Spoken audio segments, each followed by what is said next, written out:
ഡൽഹിയിൽ ഒരു സമരം നടന്നു. ആ സമരത്തിൽ അവർ ഉന്നയിച്ച ആവശ്യങ്ങളൊക്കെ തന്നെ നടപ്പിലാവുകയും ചെയ്തു. സർക്കാർ അതിന് വേണ്ട കാര്യങ്ങളെല്ലാം ചെയ്തു കൊടുത്തു. പക്ഷേ ഇതിനകത്ത് മിസ്സായ ഒരു കാര്യമുണ്ട്. ഒന്ന് സമരക്കാരും ഒന്ന് സർക്കാരുമാണെങ്കിൽ മിസ്സായത് പ്രതിപക്ഷമാണ്. രാജ്യത്തെ പ്രതിപക്ഷം എവിടെയാണ് സർ? അതൊരു പ്രിയൻ്റെ ഈ ചോദ്യം ഇന്നിപ്പോൾ ഉന്നയിക്കാവുന്ന ഏറ്റവും പ്രസക്തമായൊരു പൊളിറ്റിക്കൽ ക്വസ്റ്റ്യനാണ്. കാരണം രാജ്യത്തൊരു പ്രശ്നം നടക്കുന്നു. ആ പ്രശ്നത്തിൽ കുറേ പേര് വരുന്നു. അവരിതിന് ഇതുവരെ ഒരു സമരം നടത്തി പരിചയമുള്ളൊരു വിഭാഗമല്ല. അവർ രാഷ്ട്രീയ കക്ഷി ആയിട്ടുമില്ല. ആകും എന്ന് പറഞ്ഞുകൊണ്ട് നിൽക്കുകയാണ്. CJP എന്ന പേരിൽ ആകും എന്നൊക്കെ പറഞ്ഞ് നിൽക്കുന്നൊരു പാർട്ടിയാണ്. പക്ഷേ ഇതിനകത്ത് ഈ പ്രശ്നം ചർച്ച ചെയ്യുന്ന വേദികളിലെങ്ങും ഇല്ലാതെ പോയത് ഇവിടുത്തെ പ്രതിപക്ഷമാണ്. LOPയോടെ പോയി. ഇത്തരത്തിൽ ഗൗരവമായൊരു പ്രശ്നം ചർച്ച ചെയ്യുന്ന സമയത്ത് ഗവൺമെൻറ്റും പ്രതിപക്ഷവും തമ്മിലല്ലേ ചർച്ച നടത്തേണ്ടത്? ഈ പ്രശ്നത്തിൽ ഗവൺമെൻറ്റും പ്രതിപക്ഷവും തമ്മിലാണ് ചർച്ച നടത്തേണ്ടത്. ജനാധിപത്യ സംവിധാനത്തിൽ അതാണ്. പക്ഷേ ഇവിടെ ഇപ്പോൾ പ്രതിപക്ഷം തീർത്തും അപ്രസക്തരാവുകയും ഇറസ്പോൺസിബിളായ പ്രതിപക്ഷം എന്ന് നമുക്കിപ്പോൾ പൂർണ്ണമായി കഴിഞ്ഞു. ഉത്തരവാദിത്വശൂന്യമായ പ്രതിപക്ഷമാണ്. കാരണം ഇത് ഇവരുടെ വിജയമാണ്, പ്രതിപക്ഷത്തിൻ്റെ വിജയമാണ്? അല്ലല്ലോ. ഇതൊരു വിജയമാണ് എന്ന് പറയണമെങ്കിൽ അത് ആരുടെ വിജയം? സമരം നയിച്ചവരുടെ വിജയം. സമരം നയിച്ചത് ആര്? സമരം നയിച്ചത് CJP. ആ CJP ഒരു കാര്യം പറഞ്ഞിട്ടുണ്ട്. ഈ രാഹുൽ ഗാന്ധി വന്നിട്ട് ഈ സമരത്തെ ഒറ്റുകൊടുക്കാൻ ശ്രമിച്ചു എന്ന് പറഞ്ഞത് വേറെ ആരുമല്ല, വാങ്ചുക്കിൻ്റെ ഭാര്യയാണ് പറഞ്ഞത്. അതെ, ഗീതാഞ്ജലി ആങ്മോ. ഗീതാഞ്ജലി ആങ്മോ പറഞ്ഞത് ഇദ്ദേഹം വന്നിട്ട് ഈ സമരത്തെ ഒറ്റുകൊടുക്കാൻ ശ്രമിച്ചു.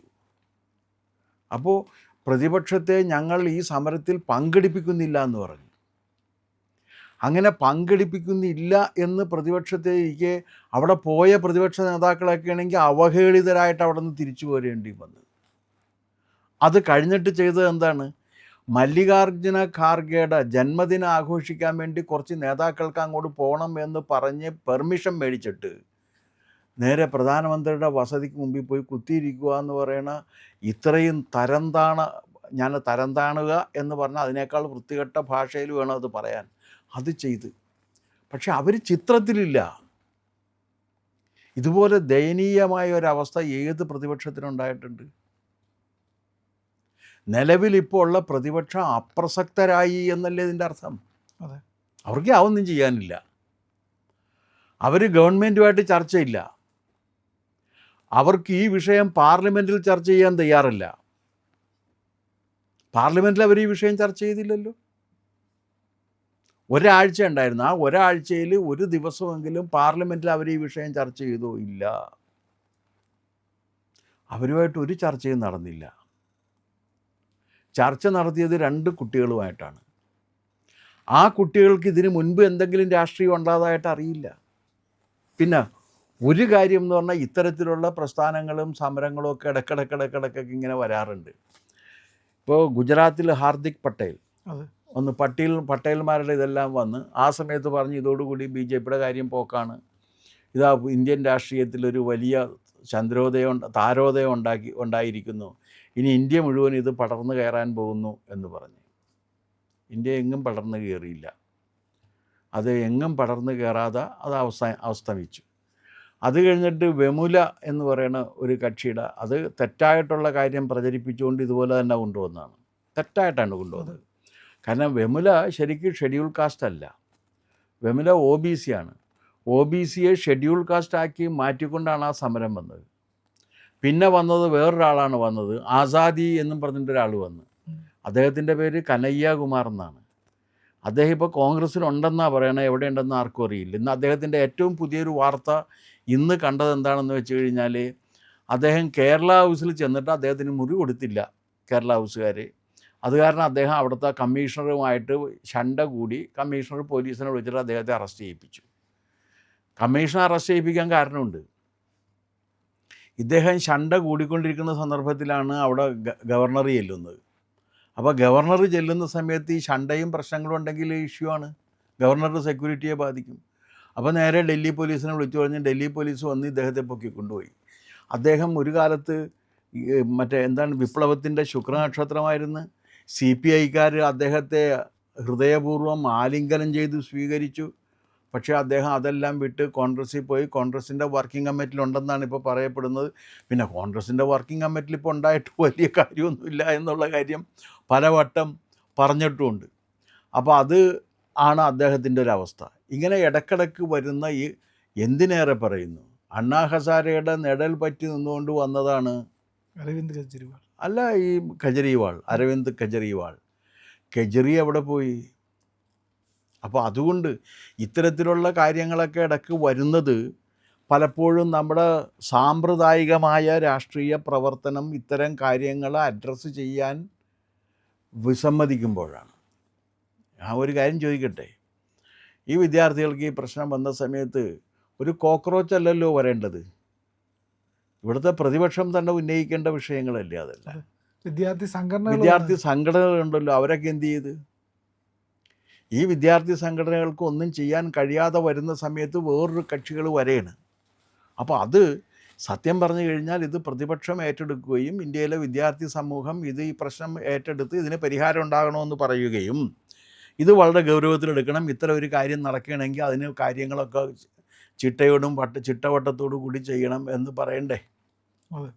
അതുണ്ടായില്ല. അപ്പോൾ സത്യത്തിൽ ഇവിടെ പരാജയപ്പെട്ടു പോയേക്കുന്നത് ആരാണ്? അതാണ് ചോദ്യം. പ്രതിപക്ഷം. ഗവൺമെൻറ്റിൻ്റെ ജോലി ചെയ്ത്. കാരണം തലസ്ഥാന നഗരിയെ ഒരു കുരുതിക്കളമാക്കി മാറ്റാനായിട്ട് സാധ്യമല്ല. തലസ്ഥാന നഗരിയെ അങ്ങനെ ആക്കി മാറ്റാതിരിക്കത്തക്ക വിധത്തിൽ ഇതിന് അവിടെ ഈ പറയുന്ന പാർലമെൻറ്റ് മന്ദിരവും ഭരണസിരാ കേന്ദ്രത്തിൻ്റെയും ആ പ്രദേശത്തുള്ള സമരം എന്ന് പറയുന്ന കാര്യം, ജന്തർ മന്ദർ ഉൾപ്പെടെ ആ സമരം അതിൽ നിന്ന് പുറത്തേക്ക് മാറ്റേണ്ടതാണ്. അതുപോലെ തന്നെ പ്രധാനപ്പെട്ട മെയിൻ റോഡുകൾ ഉപരോധിച്ചുകൊണ്ടുള്ള സമരത്തിന് കർശനമായ ശിക്ഷ ഇപ്പോൾ ഉള്ളത് പോരാ, വലിയ ശിക്ഷ കൊടുക്കേണ്ടതാണ്. കാരണം സമരം ചെയ്യുന്നവർക്ക് സമരം ചെയ്യാൻ അവകാശമുണ്ടെങ്കിൽ സമരം ചെയ്യാത്തവർക്ക് സഞ്ചാര സ്വാതന്ത്ര്യം ഉണ്ടെന്നുള്ള കാര്യം മറക്കരുത്. സഞ്ചാര സ്വാതന്ത്ര്യം നമ്മുടെ ഭരണഘടന നമുക്ക് നൽകിയിരിക്കുന്ന അടിസ്ഥാനപരമായിട്ടുള്ള അവകാശമാണ്.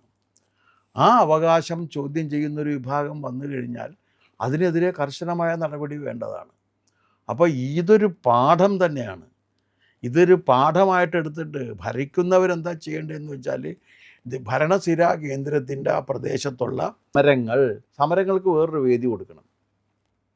അവിടെ സമരം നടക്കട്ടെ എന്ന് വെക്കണം. പ്രശ്നങ്ങൾ നമ്മൾ അഡ്രസ്സ് ചെയ്യുകയും വേണം. അഡ്രസ്സ് ചെയ്യണം. ഇത് ജെന്യുവിനാണ് എന്ന് കണ്ടു കഴിഞ്ഞാൽ ആ അഡ്രസ്സ് ചെയ്തിരിക്കണം ഒരു ഗവൺമെൻറ്. അതിനകത്ത് ജയവും തോൽവിയും ഒന്നുമില്ല. സെറ്റിൽ ചെയ്യുന്നതാണ് ഒരു ഗവൺമെൻറ്റിൻ്റെ ജയം. സെറ്റിൽ ചെയ്യാതിരിക്കുന്നത് ഒരു ഗവൺമെൻറ്റിൻ്റെ ജയമല്ല, പരാജയമാണ്. ഒരു ഉണ്ടെങ്കിൽ ആ സെറ്റിൽ ചെയ്തിരിക്കണം. ആ പ്രശ്നം പരിഹരിക്കപ്പെട്ടിരിക്കണം. പ്രശ്നം പരിഹരിക്കുന്നതാണ് ഒരു ഗവൺമെൻറ്റിൻ്റെ വിജയം. അങ്ങനെ ഒരു ജനാധിപത്യ സംവിധാനത്തിൽ ഒരു ഗവൺമെൻറ് ഒരു പ്രശ്നം പരിഹരിക്കുമ്പോൾ ആ പ്രശ്ന പരിഹാരത്തിൽ പങ്കാളികളാകേണ്ടവരാണ് ആര്? പ്രതിപക്ഷം. പക്ഷേ ഈ കാര്യത്തിൽ പ്രതിപക്ഷം എങ്ങുമില്ല.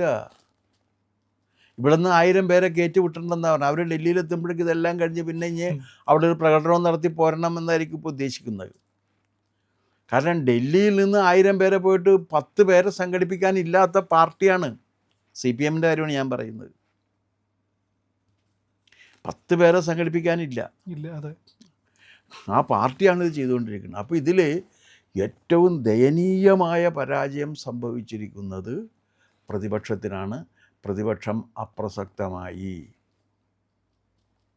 പ്രതിപക്ഷം എവിടെയെങ്കിലും നിങ്ങൾ കണ്ടോ? ഞാൻ കണ്ടില്ല പ്രതിപക്ഷത്തെ എവിടെയെങ്കിലും. രാഹുൽ ഗാന്ധി ഒരു ദിവസം ഇറങ്ങി സമരം ചെയ്തു, അതോടുകൂടി അല്ല, അത് അവരെ പരാജയപ്പെടുത്താൻ വേണ്ടിയാണെന്നും അവരുടെ ഇത് തട്ടിയെടുക്കാൻ വേണ്ടിയാണെന്നും പറഞ്ഞിട്ട് അത് മാറ്റിയത് അവർ തള്ളി പറഞ്ഞ്. അതിനപ്പുറമൊന്നുമില്ലല്ലോ. സമരം ചെയ്യുന്നവർ പ്രതിപക്ഷത്തെ തള്ളി പറഞ്ഞു. അതിൽ പരം ഒരു നാണക്കേട് ഇന്ത്യയിലെ പ്രതിപക്ഷത്തിനുണ്ടാകാറുണ്ട്. പിന്നെ ഇപ്പോൾ ലഡു വിതരണം ചെയ്യുന്നുണ്ട്. അതെന്താണെന്ന് വെച്ച് കഴിഞ്ഞാൽ ആരാൻ്റെ പൊതിച്ചോറിന് ഉപ്പ് വാങ്ങി കൊണ്ട് പോകുന്ന രീതിയിലാണ്. പൊതിച്ചോറ് ആരാൻ്റെയാണ്, എന്നാൽ പിന്നെ ഞാനതിന് ഉപ്പുവാങ്ങയായിട്ട് പോവുകയാണ്. ആരാൻ്റെ പൊതിച്ചോറിന് ഉപ്പുവാങ്ങയും കൊണ്ട് പോകുന്ന രീതിയിലാണ് പ്രതിപക്ഷം ഇപ്പം നിൽക്കുന്നത്. അപ്പോൾ സത്യത്തിൽ ഇവിടെ ഏറ്റവും ദയനീയമായി അപ്രസക്തരായി തീർന്നത് ഇന്ത്യയിലെ പ്രതിപക്ഷ കക്ഷികളാണ്. അതൊരു ജനാധിപത്യ സംവിധാനത്തിൽ ഒരിക്കലും സംഭവിക്കാൻ പാടില്ലാത്ത ഒന്നാണ്. അപ്പോൾ ഇപ്പോഴത്തെ ഈ പ്രതിപക്ഷ നേതൃത്വം ഏതെല്ലാം തരത്തിൽ അതിനെ വഷളാക്കി എന്നുള്ള കാര്യം നമുക്ക് ഇതിൽ നിന്ന് അറിയാൻ കഴിയും. പ്രിയപ്പെട്ടവരെ, ഇത്തരം വാർത്തകളും ഞങ്ങൾ നിങ്ങളിലേക്ക് എത്തിക്കും. നിങ്ങൾ ഞങ്ങളുടെ കൂടെ സഞ്ചരിക്കണം. ഇന്ത്യ ലൈവ് സബ്സ്ക്രൈബ് ചെയ്യാത്തവർ ഉറപ്പായിട്ടും ചെയ്യണം.